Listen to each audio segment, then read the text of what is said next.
नमस्कार हम आप सभी को। स्वागत है आप सभी का मेरे YouTube चैनल पर।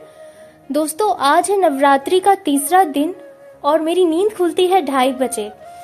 तो बिना समय को गवाए मैं फटाफट नहा धोकर सीधे अपने योगा मैट पर।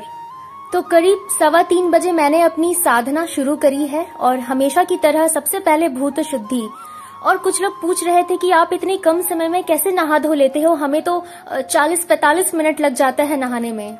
तो दोस्तों, मुझे अब आदत सी पड़ गई है और मेरे दिमाग में हमेशा ये चीज रहता है कि अगर मैं ज्यादा समय लगाऊंगी तो ब्रह्म मुहूर्त जो है वो हाथ से चला जाएगा। और किसी ने पूछा था कि आप छत पर साधना करते हो, आपको मच्छर नहीं काटते? तो भाई काटते हैं, और इसीलिए मुझे ये नेचुरल मच्छर भगाने वाला ये स्टिक जलाना पड़ता है ताकि मैं आराम से अपनी साधना कर पाऊं। और साथ ही ये जो पंचभूत क्रिया का जो शॉल है ये भी मेरी रक्षा करता है, कभी बारिश में, कभी धूप में, कभी मच्छर से। तो आप समझ सकते हैं ईशा के जितने भी आइटम्स हैं वो कितने उपयोगी है। तो कुछ लोग अब कमेंट करेंगे कि आप जो ये मच्छर भगाने वाला स्टिक यूज करते हो तो इसमें से जो धुआं निकलता है वो आपकी हेल्थ के लिए सही नहीं है।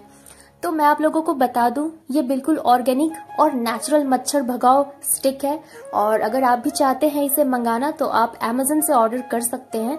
और ये मेरी साधना में मुझे बहुत हेल्पफुल होता है क्योंकि मैं जनरली अपनी साधना छत पे ही करती हूँ और जहाँ मच्छर हमेशा आते हैं। तो दोस्तों, मुझे इंस्टाग्राम पर हमेशा लोगों के मैसेज आते हैं कि हम इतनी ज्यादा साधना करते हैं, हमारे पास यंत्र भी है, उसके बाद भी हमें कुछ क्यों फील नहीं होता, देवी हमें प्रेजेंस क्यों नहीं देती, सदगुरु हमें प्रेजेंस क्यों नहीं देते। तो आज की वीडियो में मैं आप लोगों से बात करूंगी कि आप किस तरीके से अपनी रिसेप्टिविटी लेवल इंक्रीज कर सकते हैं और खुद को डिवाइन इन्विटेशन बना सकते हैं, ताकि आपको किसी भी चीज को फील करने के लिए एफर्ट नहीं करना पड़े, सब कुछ अपने आप फील होना शुरू। तो मैंने बहुत लोगों को देखा है कि वो अपनी साधना नहीं करते और हमेशा यही रोना गाना गाते हैं कि हमें कब कुछ एक्सपीरियंस होगा, हमें कुछ फील क्यों नहीं होता और हम कैसे औरों की तरह चीजों को एक्सपीरियंस कर पाएंगे। तो ऐसे लोगों के लिए मैं ये कहूंगी, आप लोग अपनी एनर्जी को इस तरीके से वेस्ट ना करें और अपनी बॉडी को प्रिपेयर करें पूरी तरीके से। सिर्फ साधना ही नहीं, बहुत सारी चीजों का ख्याल रखना पड़ता है और बिना मेहनत के आपको कुछ भी हासिल नहीं होने वाला। इसीलिए आपको अपने बॉडी को प्रिपेयर करने में पूरी जान लगा देनी है। तो सबसे पहले चीज जो आपको करनी है वो है लिंग भैरवी देवी साधना। आपको देवी से कनेक्ट होना है और ये सबसे आसान तरीका है अपनी रिसेप्टिविटी लेवल को बढ़ाने का। ये मेरा खुद का एक्सपीरियंस है। जब मैंने पहली बार लिंग भैरवी देवी साधना किया था, उसके बाद मुझे और भी देवी देवता प्रेजेंस देना शुरू कर दिए थे। तो आप समझ सकते हो कि ये लिंग भैरवी देवी साधना कितना पावरफुल है। और ये इतना आसान इसलिए है क्योंकि इसमें आपको कुछ नहीं करना है, आपको सिर्फ लिंग भैरवी देवी स्तुति पढ़ना है और देवी से कनेक्ट होना है। अगर आप ये चीज कर पाए तो आपके रिसेप्टिविटी लेवल में फेनोमेनल चेंज आएगा, ट्रस्ट मी। तो दोस्तों, देवी साधना मैं कभी मिस नहीं करती हूँ और देवी को मैं हमेशा प्रायोरिटी देती हूँ और मुझे पता है देवी के आने के बाद मेरे जीवन में कितना बदलाव आया है। तो अभी मुझे अपनी योगा क्लास कंडक्ट करनी है जो कि 6 बजे से है और मैंने अभी तक 6 साइकिल सूर्य क्रिया किया है और योगासनास किए हैं।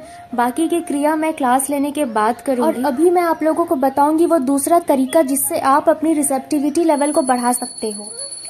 तो आपको अपने खाने पीने का पूरा ध्यान रखना है। अगर आप नॉन वेजिटेरियन हो, मांस मछली खाते हो, तो आपको उसे छोड़ना पड़ेगा अगर आप चाहते हो कि आपकी रिसेप्टिविटी लेवल बढ़े। मैं ऐसे बहुत लोगों को जानती हूँ जो साधना करते हैं और नॉन वेजिटेरियन भी हैं और उनके साथ कुछ भी एक्सपीरियंस में नहीं है और आपको अंदाजा भी नहीं है। जो फूड है ना, ये जो आप खाना खाते हैं वो मेजर रोल प्ले करता है आपकी बॉडी को प्रिपेयर करने में। और हम सोचते हैं कि बस साधना हो गई, बॉडी प्रिपेयर हो गई, काम हो गया अपना।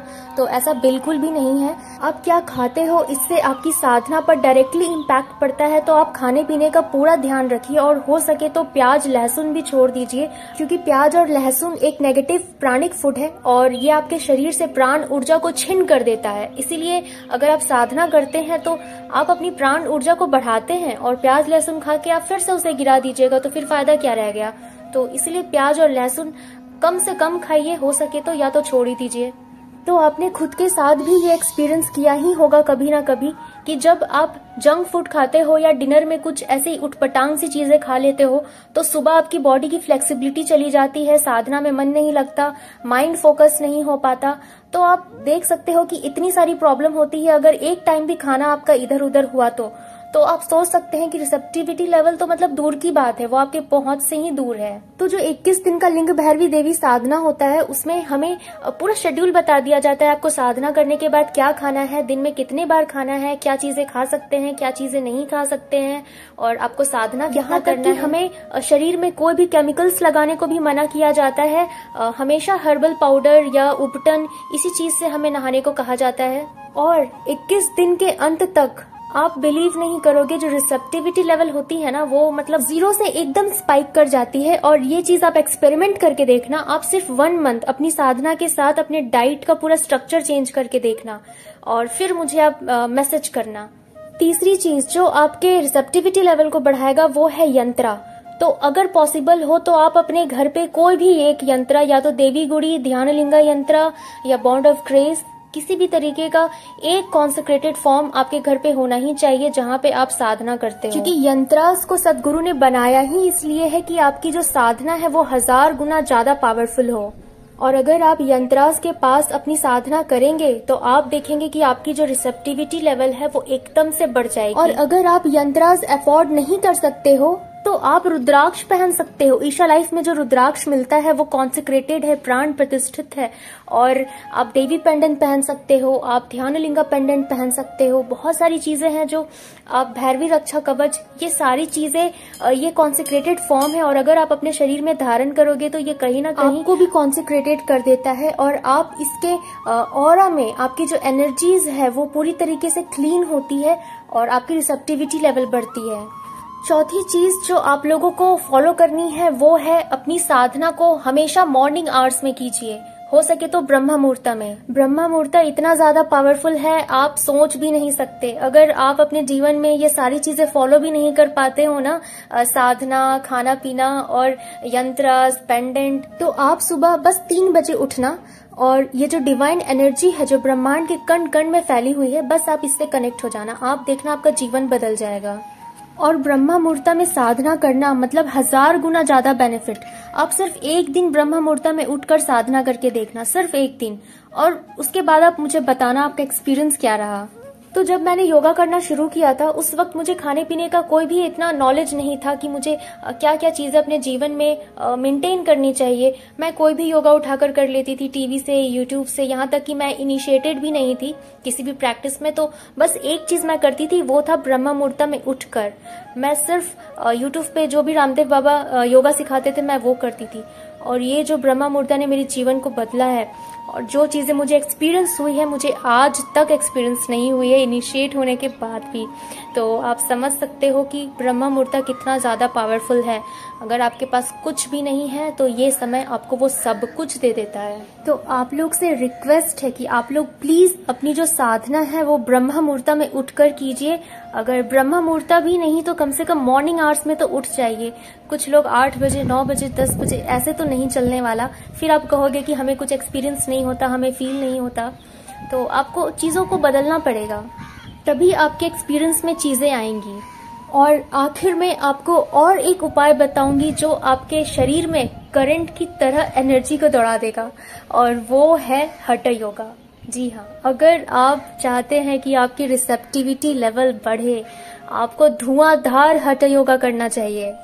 हठ योगा इतना ज्यादा पावरफुल है, मैं आपको बता रही हूँ। अगर आप कुछ समय का गैप भी ले लेते हैं ना, और उसके बाद आप पहला ही दिन आप हठ योगा कीजिए, एक दिन, विद इन 1 डे आपकी जो रिसेप्टिविटी लेवल है ना, मतलब शरीर पूरा वाइब्रेट करने लगता है। तो भाई कमर तोड़ हठ योगा तो आपको करनी पड़ेगी।